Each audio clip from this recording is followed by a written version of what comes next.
Hello everyone, welcome to Exami Dosti YouTube channel.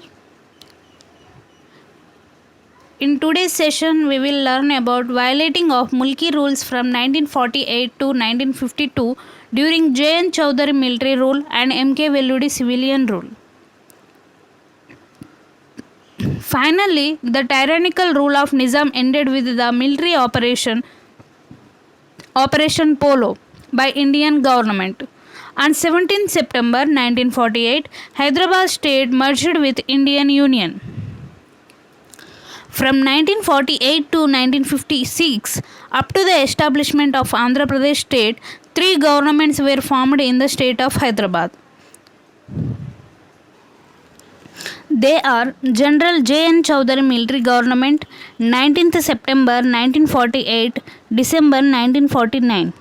M.K. Velludi civilian government, 26th January 1952 and Burgula Ramakrishna Rao government, first democratic government in the erstwhile Hyderabad state from 1952 to 56. By the time Hyderabad state merged with Indian Union, the princely state faced a chaotic situation socially, economically and politically. Then government recognized the necessity of ensuring law and order and economic stability of the state. But the gross violation of Mulki rules continued even after Hyderabad's merger with the Indian federal system. These violations of Mulki rules culminated into a massive movement in 1952, Gair Mulki Movement 1952. Measures taken by J.N. Chowdhury and M.K. Velludi to ensure economic stability and strengthen law and order in the state. Inclusion of people from all social classes in the police department. The two governments appointed armed forces from Madras, Central Province and Bombay and were given responsibility of ensuring law and order in the state.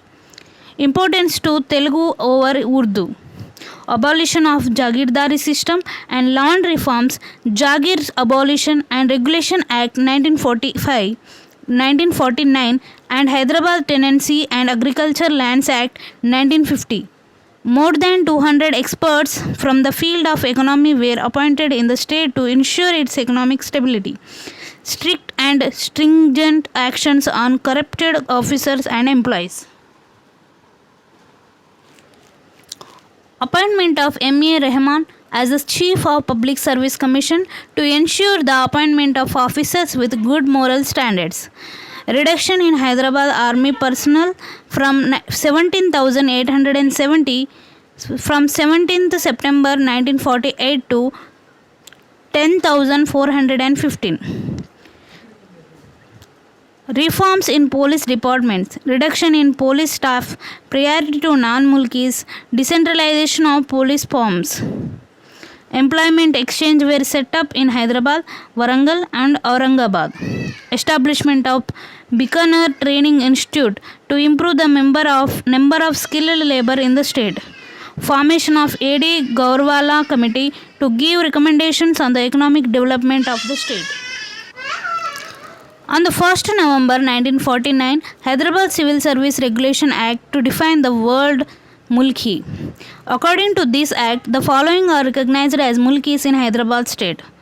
Those who were born in Hyderabad state, those who are residing in Hyderabad state for the last 15 years, provided they need to submit an affidavit that they will not return to their own hometowns.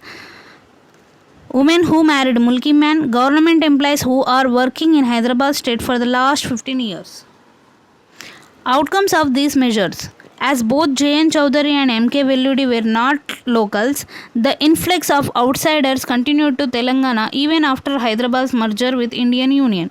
With the name of revival of Hyderabad's administrative system, hundreds of non-mulkis entered into the administrative sphere of Hyderabad state.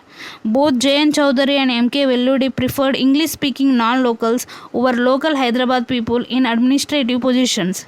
This led to aggregate mistrust among locals. Indiscriminate appointment of Andhra people in Telangana region worsened the Mulki discontentment on the government. Even the employees from Andhra were accustomed to corruption and bribery. This further deteriorated the economic condition of Hyderabad state.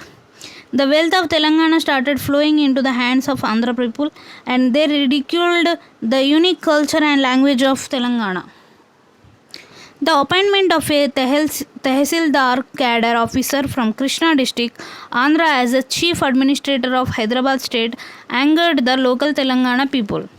Nepotism and exploitation by Andhra people further intensified the situation in Telangana.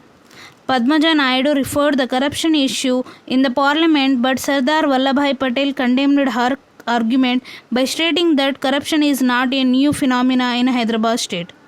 A newspaper named The Star of Hyderabad published that Mulki rules are being violated many times in Hyderabad state even after its merger with Indian Union. This domination of non-Mulkis, especially Andhra people, led to Ghair Mulki movement in 1952.